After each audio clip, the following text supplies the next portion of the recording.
Dia klaim dia abad 1 Protestan. Ya, ngeklaim aja kan boleh. Cebi juga ngeklaim dia sebagai orang tercantik di Indonesia juga boleh kok. Asik. Ya itulah orang yang nggak punya, kepribadian ya kan. Kalau yang dimaksud abad 1 adalah Katolik, nah berarti mereka ini justru mengagung-agungkan Katolik, padahal dia di abad 16. Jadi memang nggak punya kepribadian si prosetan ini, nggak ada, ngikut-ngikut aja gitu. Nebeng sana, nebeng sini, kadang nebeng Katolik, kadang nebeng Yahudi. Iya ya. Nggak ada jelasnya mereka. Iya, jadi kalau ngeklaim semua orang bisa ngeklaim. Oke, ini ada teman-teman kita nih. Seru. Ya, ini kulihat dari tadi komentar-komentar mungkin dari teman-teman Protestan nih nampaknya. Halo, Shalom. Assalamualaikum. Dari Katolik. Oh, salve, berkah dalam. Salve. Ya, silakan. Saya hanya memberi itu sedikit aja, keterangan sedikit. Memang pada abad 1-2 itu memang pada umum gereja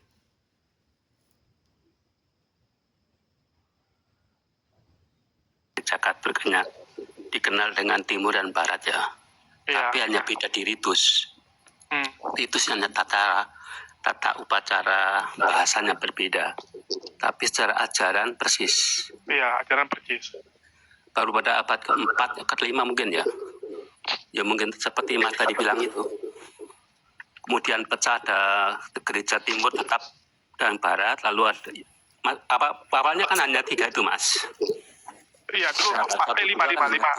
Ya, 5 pentapatriarki. Baru di abad ke-11 terjadi skisma besar. Tidak menerima konsil Efesus. Betul. Tapi mereka persis tidak beda jauh. Betul. Tapi dalam sekarang pun Ortodoks pun masih tetap Katolik. Misalnya gereja Ortodoks Maronit dan Armenia itu masih dalam, mereka tetap Katolik. Itu. Nah, yang kita mau nanya tanggapan Bang Kiswa ini mengenai pernyataan Pendeta Budi Asali yang menyatakan gereja Katolik adalah gereja sesat nih. Ini gimana nih? Ya saya sebagai pribadi ya, bukan atas nama. Kalau kami sih ya senyum-senyum saja. Karena kami orang Katolik punya ketaatan iman kepada magisterium gereja. Magisterium adalah orang-orang yang seperti yang terdiri para uskup dan kardinal yang dipercaya sudah punya ilmu untuk menafsir kitab suci, mendalami tradisi gereja. Yang dapat otoritas lah. Enggak. Jadi kami untuk orang Katolik sudah beres. Soal ajaran tentang Bunda Maria, tentang Tritunggal, sudah selesai ajaran itu untuk kami Katolik. Enggak bisa dikorek-korek, sudah selesai masalah itu. Tidak ada masalah sama sekali. Begitu Mas. Oke, makasih tanggapannya Pak Kiswa. Oke, dari atur-atur, Shalom. Shalom. Shalom Bang. Iya, gimana Bang atur-atur? Nah, saya kurang terima tadi itu yang masalah. Saya Katolik, cuman saya kurang terima masalah Protestan itu adalah satu bidat. Kalau kita lihat di Yohanes 19 ayat 34, pasal 19 ayat 34, itu saya mengimaninya bahwa itu Katolik dengan Protestan lah yang keluar dari lambung Yesus, dari perut Yesus, dari tubuh yang sama, keluar 2 hal yang berbeda, air dan darah. Bang, abang yakin Katolik Bang? Ya? Sejak kapan orang Katolik mengakui bahwa Protestan? Iya, ini aku agak bingung Bang. Itu jelas di Konsili Trente. Sudah menerima itu Bang, dari konsili apa itu sudah menerima, kepausan sekarang itu sudah mulai menerima, karena kepausan itu pada waktu abad 17 sudah mulai menerima apa yang sudah mulai sadar bersih-bersih gereja. Karena memang kita akui dulu kita itu korupnya sangat-sangat tinggi. Benar nggak Bang? Pernyataan abang ini pernyataan abang dari paroki mana?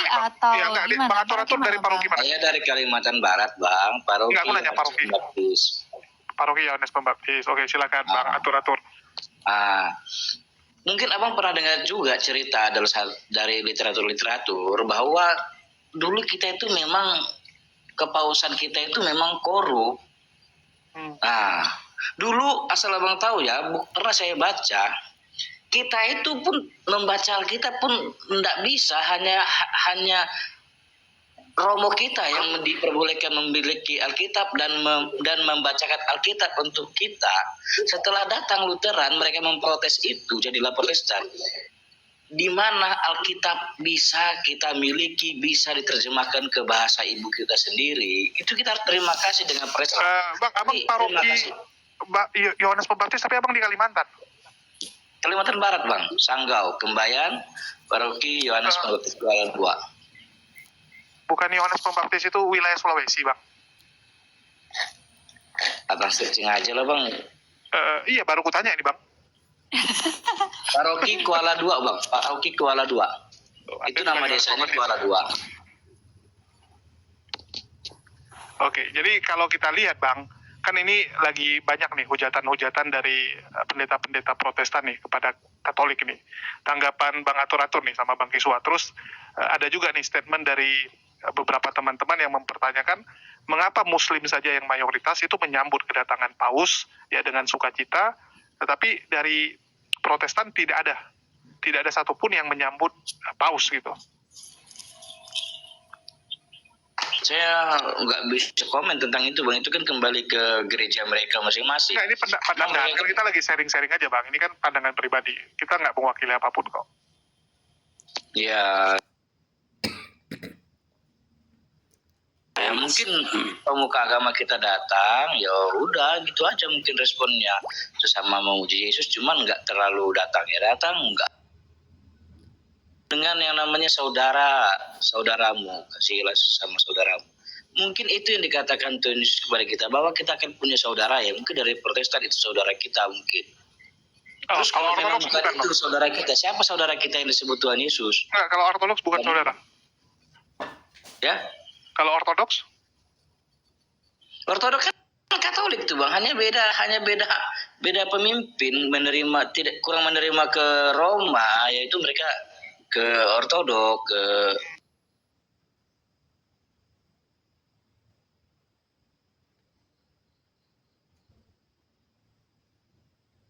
secara Inggris saja. Itu sama saja Katolik 7 sakramen. Cuman kalau di Protestan kan memang ada sakramen juga, tapi nggak sampai 7. Jadi, oke. Mungkin silakan Bang Kiswa tanggapannya. Terima kasih, Mas. Tentang kunjungan kan Bapak Paus pertama-tama kan melihat bahwa Indonesia itu sebagai mayoritas yang berpenduduk Muslim, dan itu menjadi concern untuk dibangun kerjasama. Memang dari awal memang mau membangun persahabatan, toleransi sesama, terutama dengan Muslim. Itu menjadi fokus utama memang. Sedang yang lain seperti gereja kita Protestan memang ya bukan dianggap tidak ada, tapi belum terlalu urgent. Itu pandangan saya mengapa kemudian Bapak Paus begitu concern, berfokus kepada pemimpin dari umat Muslim yang disimbolkan dengan Masjid Istiqlal dengan keluarnya deklarasi Istiqlal. Itu menurut saya sih, Mas. Makasih. Oke. Ya, ini cukup menarik nih. Terus tanggapan dari teman-teman nih melihat ini jarang-jarang kan kalau kita lihat romo-romo dari Katolik ikutan terjun di dunia diskusi nih. Sekarang sudah ada 2 romo yang cukup aktif ya. Romo Patris Allegro sama Alphonse nih. Dari Bang Kiswa lihatnya gimana? Ya, menurut saya sih Romo itu kan apa ya? Iya, karena gini. Saya setahu saya gini, Bang Kiswa. Dulu di Damai Kasih Channel tuh banyak romo-romo yang ikutan diskusi. Cuman mereka nggak mau dipanggil romo karena takut ya. Karena kalau udah sampai pakai gelar itu kan mau nggak mau, ya di belakang lu ikut ketarik, institusi lu pasti ikut ketarik. Betul. Ya karena mereka bilang mereka mewakili pribadi. Jadi janganlah disebut romo. Itulah dipanggil paman aja waktu itu kan. Kita panggilnya paman semua. Terus kalau sekarang kan Romo Alphonse sama Romo Patris itu udah jelas-jelas secara tidak langsung institusi kena gitu, karena dia bawa nama romonya gitu kan. Dan saya udah nanya juga kemarin sama Mas Eriknya ya, DKC. Saya nanya tuh, Romo Patris tuh benaran gitu, itu nggak ada kerjaan atau apa gitu? Enggak, dia bilang, karena memang udah dari Katolik udah jenuh dengan fitnah-fitnahan itu, jadi dianggap ya sudah, kita turun nggak apa-apa gitu. Kalau saya sih sebagai orang Katolik yang melihat bahwa Romo Alphonse sebagai yang mengajar untuk umat Katolik, kemudian itu bersinggungan dengan gereja-gereja lain, itu risiko. Karena juga Romo Alfon kami juga termasuk ahli sejarah, termasuk menulis buku-buku sampai Konsili Trento itu begitu detail. Memang termasuk juga ahli sejarah, dia cukup memiliki data-data yang cukup lengkap lah. Dia guru filsafat juga sebenarnya memang Romo Alfon kan mengajar untuk orang Katolik supaya mereka ini loh, gereja punya prinsip iman seperti itu dalam hal itu. Itu menurut saya sih, Mas. Siap. Oke, mungkin dari Rifa ada yang mau disampaikan? Oi. Ya, ini kusepa aja lah. Ya, mungkin dari Masih Bang... dia? Nggak tahu dia. Ya, mungkin dari Bang Atur-Atur, tanggapannya melihat dua Romo bisa ikutan turun. Kalau menurut Deking Adas, ini Romo nih karena nggak ada kerjaan nih. Karena nggak ada kerjaan, ada kamera, ya, terus nggak tahu mau ngapain, jadinya keluar-keluar nggak jelas. Ya begitu kayaknya Bang, saya pun nggak tahu juga tuh. Wah, Anggap aja lah lagi kabut dia tuh, mereka itu.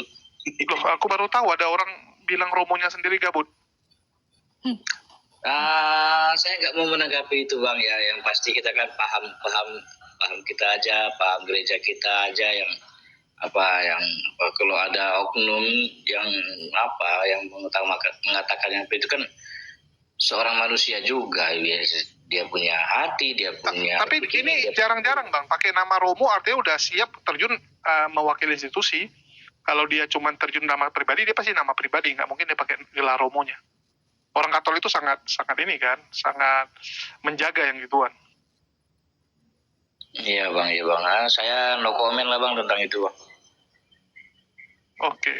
Ini aku malah bingung nih, Bang Atur-Atur beneran Katolik atau tidak nih? Katolik Bang, 100%. Malah saya itu sebagai kadang sebagai Anak altar. persembahan untuk persembahan. Kadang saya mimpin rosario. Oke Bang. Saking nggak ada orangnya lagi Bang. Kami giliran Bang mimpin rosario. Bapaknya itu giliran yang sudah yang sudah yang sudah bisa giliran kami agar nggak ada agar kami bisa membawa jadi kalau dikirim kami siap semua kalau aja suruh mimpin rosario atau kebalangan, pastor belum datang atau pastor gilirannya kapan datang, kami harus siap itu Bang. Oke. Ini aku tambah nih. Ini statement yang sebenarnya aku pengen tanggapi tapi untuk besok, tapi nggak apa-apa lah. Sekarang kita bahas sedikit ya. Ini pernyataan dari Romo Patris dan juga pendeta MIM dan Deking Adas ya. Bahas sebuah argumen apologet Katolik yang paling efektif dan paling efisien melawan Protestantisme. Coba praktekkan saja. Nah, setelah hampir setahun berjibaku melawan Protestantisme, setelah sekian lama berjibaku melawan Protestantisme, meskipun cuma melalui video pendek, tapi saya bisa menampung berbagai macam asumsi Protestantisme. Saya sampai pada kesimpulan bahwa argumen apologeta yang paling kuat yang dapat dibuat oleh seorang Katolik terhadap Protestantisme adalah bahwa liturgi hari Minggu mereka sebenarnya buatan manusia saja, dan dengan demikian adalah penyembahan berhala yang terang-terangan. Sekali lagi, liturgi hari Minggu mereka sebenarnya adalah buatan manusia, dan dengan demikian adalah penyembahan berhala yang terang-terangan. Tapi saya terus berjalannya waktu. Sebenarnya tujuan saya satu itu ya.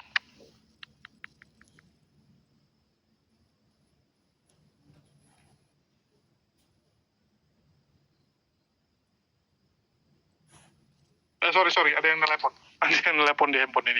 Ya, mungkin tanggapannya kalau orang Protestan itu liturginya itu nggak jelas, dan yang mereka lakukan itu bukanlah penyembahan, tapi cuma nyanyi-nyanyi. Dari Bang Kiswa, setuju atau tidak? Karena saya tidak belum mengalami persis tentang liturgi di Protestan, jadi saya tidak bisa memberikan penilaian. Di Protestan nggak ada liturgi Bang, yang ada pujian, nyanyi pujian, nyanyi penyembahan, dengar khotbah, doa berkat, pulang.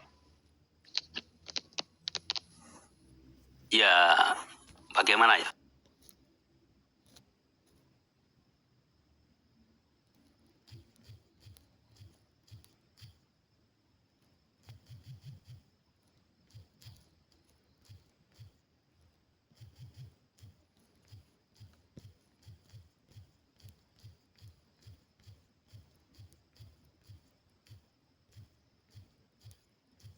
Buat sedemikian rupa supaya dalam satu Alkitab itu terbaca selama 3 tahun. Ada kanaler A, B, C itu berarti dalam 3 tahun itu beberapa Alkitab mulai perjanjian lama, perjanjian baru yang pokok-pokok itu dibacakan di dalam gereja. Tidak comot-comot begitu memang kalau di Katolik. Ya kalau di Protestan tiap gereja itu beda bang. Bahkan sekarang ada gereja namanya gereja 1 jam saja. Kenapa namanya gereja 1 jam? Karena ibadahnya cuma 1 jam bang. Jadi lebih cepat sehingga orang nggak menghabiskan waktu banyak gitu. Lebih cepat selesai ya. Jadi ya istilahnya instannya lah. Jadi GSJS itu salah satu gereja yang lagi diminati gitu di Jakarta sama Surabaya ya. Karena dia cuma 15-20 menit pujian. Ya baru sisanya 40 menit khotbah, udah selesai pulang gitu. Jadi 1 jam aja bang.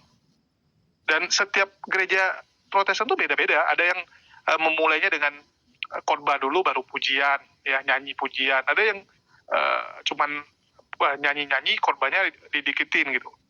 Jadi memang beda-beda. Jadi tanggapan Bang Kiswan nih atas pernyataan Romo Patris yang menyatakan bahwa ya ini buatan manusia kalau gitu kan. Nyanyi-nyanyi buatan manusia. Ini jelas-jelas penyembahan berhala. Ya mungkin Bang atur-atur.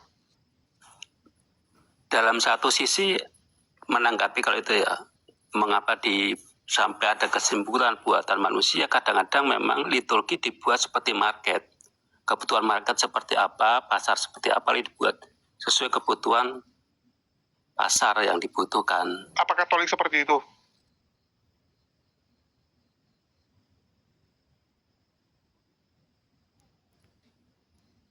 Mengapa barangkali kok sampai Romo Alfon ngomong begitu kan? Iya, kan kita clear. Kalau Protestan iya, mereka mengikuti market. Ya makanya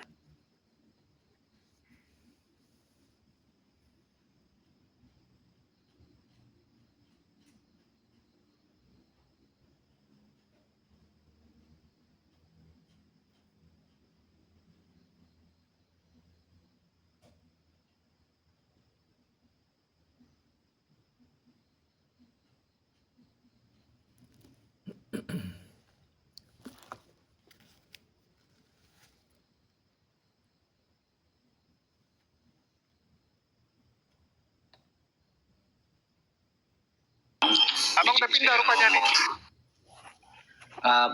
Pada waktu kami menikah oleh Romo Felix, ini diselidiki dulu sama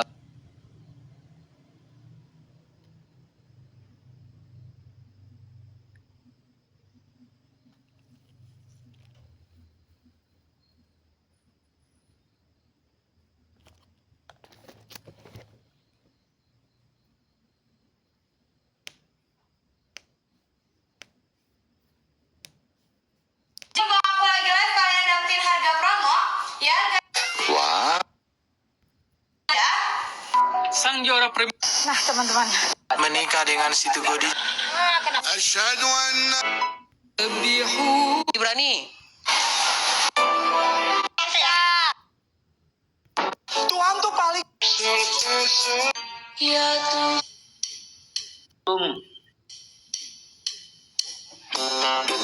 kan pas Romo itu sendiri yang menentukan. Sama ada PGI, ada KWI, dan itu diakui oleh Katolik. Berarti saudara apa? KWI PGI sama. Cuman ada juga dalam PGI yang di luar PGI, misal kayak Betel, Saksi Yehova, Siliping tuh. Mungkin itu tujuannya Romo kita yang viral.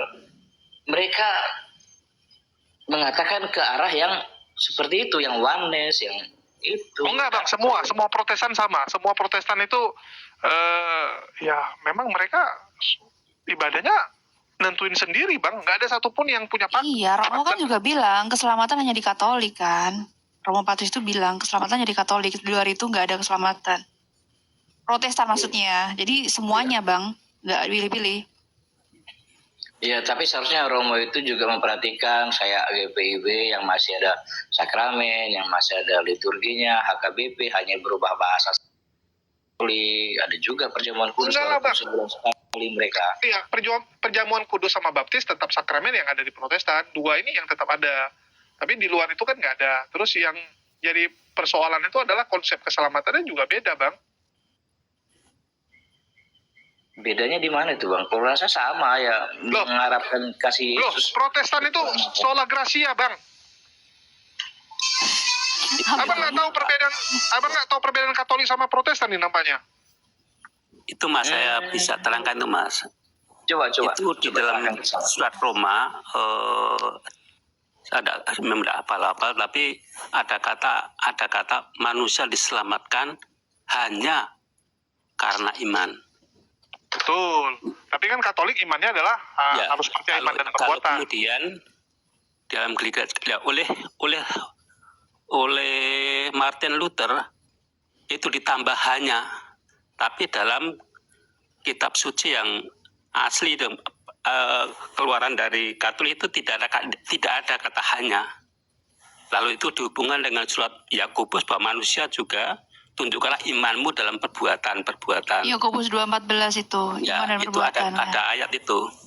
Jadi di samping iman, dia juga perbuatan, tapi juga rahmat. Jadi gereja Katolik tidak kenal sola-sola, semua adalah saling berkaitan. Iman itu nyata dalam perbuatan. Kita berbuat baik, tapi karena rahmat Tuhan, kan begitu. Jadi tidak pakai sola hanya. Dan Martin Luther memang betul-betul menambah kata hanya. Itu yang fatal memang. Itu menjadi dasar teologinya Protestan gitu. Udah dengar tuh Bang Atur-Atur. Bang Atur-Atur nggak tahu perbedaan Katolik Protestan rupanya. Pokoknya udah nikah aja nih sama istrinya. Yang penting nikah aja. Nampak kali. Beda total Bang Katolik dan Protestan. Jangan disama-samain Bang. Jauh lah, jauh. Assalamualaikum. Waalaikumsalam Waalaikumsalam. warahmatullahi wabarakatuh. Ya silakan diambil alih Bang Apokrifa dan ada bolo-bolo juga. Ini siapa bolo-bolo? Jadi ingat nadar aku. Enak aja lu gue datang lah yang disuruh aja. Lagi bahas apa emang nih, Jol? Ada turunin lah Cep. Ulang lagi kita yang bahasnya. Turun, pulang. Ngulang lagi dari awal, udah 2 jam kita bahas, masa iya kita ulang lagi. Baca judul. Lagian baru nongol juga langsung dijambak aja si Jul. Loh aku nggak jambak. Si Cebi yang jambak artinya. Mana ada. Oh nggak ada, dia Ada. minta sendiri. Berarti kamu mencet sendiri tanda komalnya itu, nggak ada yang minta. Gereja Katolik, gereja sesat. Nah lo, padahal yang pertama Katolik lo sebelum ada Protestan. Loh yang ngomong bukan aku, Budi Asali yang ngomong kok. Yang ngomong Budi Asali tuh. Ya, mungkin Bang Bolo-Bolo, ada yang mau disampaikan Bang Bolo-Bolo? Iya sih, kalau menurut saya sih dari Katolik ya. Kalau apa menurut saya ya Enggak, Abang dari mana Bang? Dari Katolik atau dari Protestan? Katolik saya. Oh Katolik, ya silakan Bang. Iya, kalau menurut saya nih musuhnya itu domba ceria itu. Kalau naik sana mesti ribut sama dia. Ya, silakan. Tapi gini ya, apa teman-teman ya. Kalau macam aku tuh, kalau sama domba ceria itu memang saya khusus itu apa istilahnya komalnya itu memang tidak saya hargai ya. Tetapi tidak semua orang Protestan juga gitu. Ada beberapa teman Protestan tuh orangnya malah dia pernah sekali ada satu komal juga ya, itu masih teman-temannya domba ceria tuh pas buka komal. Saya naik situ kan, terus saya debat dengan mereka. Malah orang Protestan juga naik gitu, marah-marahin mereka itu gitu. Malah ngomong-ngomong mereka tuh tidak benar gitu ya. Jadi ada juga orang-orang Protestan yang sebenarnya dia juga tidak mau ribut dengan orang Katolik gitu. Itu oknum ya, itu oknum baik. Dan itu banyak juga yang kayak gitu. Ini yang suka bikin konflik ini kan yang kayak domba ceria itu ya. Kalau Jadi- masalahnya bikin konflik pendeta Pak. Pendeta Deking Adas, Muri Wali, Budi Iya, Asaldo. yang kayak gitulah gitu. Padahal kayak macam pendeta juga ada, kayak macam bom-bom itu kan ada gitu. Malah ngomong dia punya patung Bunda Maria, patung Yesus itu ada di rumah besar malah kan. Enggak, kalau bom-bom itu yang penting lu istilahnya ya janganlah ribut sesama. Kan dia selalu Iya, ngerti. karena musuhnya Islam, dia bilang kalau orang yang musuhnya Islam Sama dengan mereka saya. akan merangkul.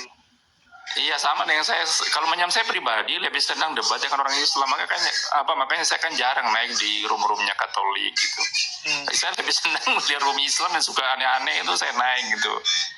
Ya, jadi yang harus teman-teman hati-hati aja, maksudnya gini, kalau macam kita diskusi kan berusaha meluruskan yang dituduhkan, tetapi jangan sampai terjebak di dalam konflik itu. Akhirnya ribut, orang-orang Islam yang senang. Nah, mereka ini jangan-jangan yang di bawah banyak nonton yang Islam yang lagi dengar kita ribut. Hati-hati itu ya. Jadi harus hati-hati. Jadi Kami sediain popcorn aja, Bang. Iya, pokoknya intinya jangan sampai terjebak, karena gini, saya kasih contoh aja ya, kayak macam itu Wanes Tritunggal itu mereka ya, kalau mendebat itu sudah tidak mencerminkan Kristen gitu. Kayak seperti Wanes tuh saya lihat itu ya, kayak Malikil itu kan senangnya debat tiap hari gitu, kerjanya tuh debat gitu. Jadi kayak sudah macam orang sakit jiwa gitu ya. Apa bedanya sama Pak Bom Bom? Pak Bom Bom juga tiap hari debat, Pak. Dulu Bapak tahu nggak? Iya, Pak, tapi kan dia masih pilih lawan. Enggak, Masih tahu pilih nggak Pak Bom lawan Bom gitu. tuh dulu memecahkan rekor, satu hari 12 jam lebih dia live. Dia selalu membanggakan. Di zaman di YouTube itu, Iya, 12 jam. Itu orang nggak punya pekerjaan, nyari makan dari YouTube. Iya, tapi biarlah, maksudnya gini, tapi kalau macam dia itu masih pilih lawan gitu ya. Kalau seperti lawannya istilahnya kan dia lebih condong ke dengan Islam, dia tidak mau dengan sesama Kristen tuh, dia lebih menghindar lah. Ada juga sih beberapa kali ribut. Kalau udah nyuri domba dia ngamuk. Tapi sekarang lebih baik. Saya pun terakhir itu naik ke komalnya dia waktu Lidara sempat ini kan debat dengan Metatron. Terus saya naik ke komalnya Bom Bom. Terus kemudian kan lidaranya saya kan tegur gitu. Ya diterima sih, dia tidak bantah juga. Setelah itu kan dia tidak pernah lagi debat dengan orang Kristen gitu. Ya karena belum disinggung periuknya, Bang. Yang penting jangan singgung periuk. Kalau ada periuknya disinggung, bunuh-bunuhan jadi. Kalau mereka kan nggak pernah peduli. Kan kalau aku bilang nih Polikardos, mereka ini nggak pernah peduli dengan agama, Bang. Lu mau bilang Yesus apapun, mereka nggak peduli. Yang penting jangan periuknya diganggu. Bunuh-bunuhan. Iya, pokoknya yang macam juga ndak nyinggung-nyinggung Katolik, ndak nyerang, ya udah kita jangan serang juga kan gitulah. Intinya gitulah. Nah, kita ini kan hanya berusaha meluruskan yang kayak golongannya domba ceria kayak gitu udah gitu. Domba ceria itu yang sehari pakai gambar foto patung itu ya, yang nyembah patung. Iya, dikasih patung di atas tuh patungnya siapa nggak tahu, Hindu apa di bawahnya Bunda Maria, patung Bunda Maria. Tahu aku tuh. Tapi itu gini ya, saya sudah tahu mereka, saya sudah debat dengan mereka. Ternyata gambar-gambar mereka tuh jago. Alkitab tuh ngomong kosong gitu. Ya, contohnya aja ya. Contohnya yang gampang ini. Pas debat dia bilang kan, kalau macam patung itu kan mediator, ya kan. Itu kan tidak boleh. Terus saya balik, kalau macam begitu Musa itu kenapa belah laut itu pakai tongkat ada kepala ular, itu kan mediator juga. Nggak bisa jawab dia, dialihkan ke yang lain, ngomong yang lain. Akhirnya kita ribut, saya suruh jawab itu, dia tidak mau gitu. Karena memang omongannya dia itu bisa kena dia sendiri gitu. Contohnya lagi kan mereka bilang sujud. Padahal kalau kita lihat di Keluaran 20 itu kan ada tulisan sujud dan menyembah. Pengertian menyembahnya itu berarti mentuhankan kan gitu. Kalau Buddha mereka kan kita menghormati. Tapi sekarang mereka tuh sudah tahu gitu ya. Sekarang dipotong ayatnya dia tuh, sujud katanya, menyembahnya tidak ditambah. Jadi mereka nih akal-akalan, dan sejak itu saya pun tahu ternyata mereka nih gambar-gambar jago Alkitab itu tidak ada, itu omong kosong. Malah saya bilang mereka, kalian ini hanya mulut besar aja, bilang paling jago. Tapi ya ini Pak, Alkitab lagi nggak ada orang jago. Yang sekarang gini, yang paling penting tuh hikmat atau jago sih? Ya itu kan perasaan mereka kan seperti gitu ya toh. Perasaannya dia, tapi kan setelah kita debat kan ada apa-apa juga dia itu gitu. Tapi menurut mereka yang lebih gitu. jago, Pak. Masing-masing nggak sih? Iya, perasaan mereka kan gitu. Dia kan ger-ger sendiri gitu. Pikirnya kalau macam menghadapi orang Katolik, kan itu pasti orang-orang Katolik itu nggak ngerti gitu Alkitab gitu. Jadi dia merasa lebih hebat. Bahkan itu ya, saya dulu tuh kan di awal saya ribut sama mereka itu, salah satunya itu. Terus kedua kan ada itu orang Katolik juga, pas Melki ya, pas naik situ, dikerjain. Makanya saya kan bilangin mereka, kalian ini ya, kalau macam orang Protestan saya itu menghormati, tapi kalau khusus kalian ini ya, itu yang namanya itu Protestan rasa kadrun kalian nih, penyembah koin. Tak gituin. Jadi kalau macam saya naik langsung sudah saya panggil. Protestan rasa kadrun. Kalau kena gitu langsung kena mental biasa mereka. Oke. Bang, aku mungkin jalankan dulu ya. Soalnya ini ada suara Dora, Bang. Dari tadi ada suara kartun anak-anak nih, Bang. Bolo-bolo tak lagi ngapain. Ya, mungkin tanggapan terakhir dari Bang Apokrifa. Dan mungkin bentar lagi aku tutup ya, karena sudah jam 9:30 aku mau tidur cepat. Saya turun dulu ya, terima kasih ya. Ya, makasih Bang Bolo-bolo ya. Oke. Soalnya aku besok subuh mau bangun. Ada urusan. Iya. Ya, mau berangkat. Ya, mungkin Bang Apokrifa, silakan. Oke, terima kasih. Kalau bicara soal Katolik yang dibilang sesat, Protestan juga dibilang sesat sama Katolik sebenarnya. Yang keluar dari Katolik kan dianggapnya sesat juga. Sama aja, mereka kan saling menyesatkan. Kalau kita lihat sejarahnya kan di Irlandia itu malah lebih parah lagi. Yang paling parah Irlandia. Irlandia itu ada satu kota yang kalau ada orang Katolik masuk situ itu dikebugin. Sama juga di kota setetangganya kalau ada orang Protestan lewat situ ya dikebugin, sama aja. Parah di sana, itu lebih parah dari di seluruh dunia, tuh paling parah di sana di Irlandia. Ya perang itu kan apa? Ya karena itu kan sampai ada lagunya itu, lagu zombie itu memang apa? Ya perang agama di sana. Since 1916, nah itu 1916 di sana itu sampai bunuh-bunuhan. Terus awal kata ada Sunday Bloody Bloody Monday ya kalau nggak salah ya. Itu emang awalnya apa? Ya karena perang antara dua agama itu, antara Protestan sama Katolik. Sunday Bloody Sunday, nah itu istilah itu, pertempuran berdarah itu Protestan sama Katolik. Lalu kalau di Indonesia sejarahnya di Maluku awalnya apa? Katolik. Yang masuk Indonesia pertama Katolik. Nah, terus datang Belanda, disuruh jadi Protestan. Ini yang banyak ditutupi sebenarnya. Orang-orang Katolik itu dipaksa masuk jadi Protestan. Pindah kolam istilahnya. Kalau di Papua juga banyak. Iya, makanya itu kan yang ditutupin sejarahnya. Jadi kalau mau dibilang sesat, ya mereka memang sebenarnya saling menyesatkan. Bahkan antara Wanes dengan Tritunggal saling menyesatkan kan satu sama lain. Itu aja sih. Kalau mau tambahan dari saya, silakan ya, lanjut Bang Jul. Nggak ada lagi, aku mau tutup aja, udah malam. Ya, makasih buat teman-teman semua. Mungkin ada tambahan Bang Iswa atau Bang Atur-Atur? Enggak, terima kasih untuk kesempatan yang telah diberikan pada saya. Makasih Bang Iswa atas waktu dan bacotnya. Ya Bang, itu aja Bang. Yang penting kita bersaudara, udah aman-aman aja. Oke, aman-aman Bang. Pinjam dulu 100 kalau gitu Bang. boleh. Balik 200. Pakai awalnya. Oke, makasih buat teman-teman semua ya. Selamat malam. Yo, shalom. Assalamualaikum.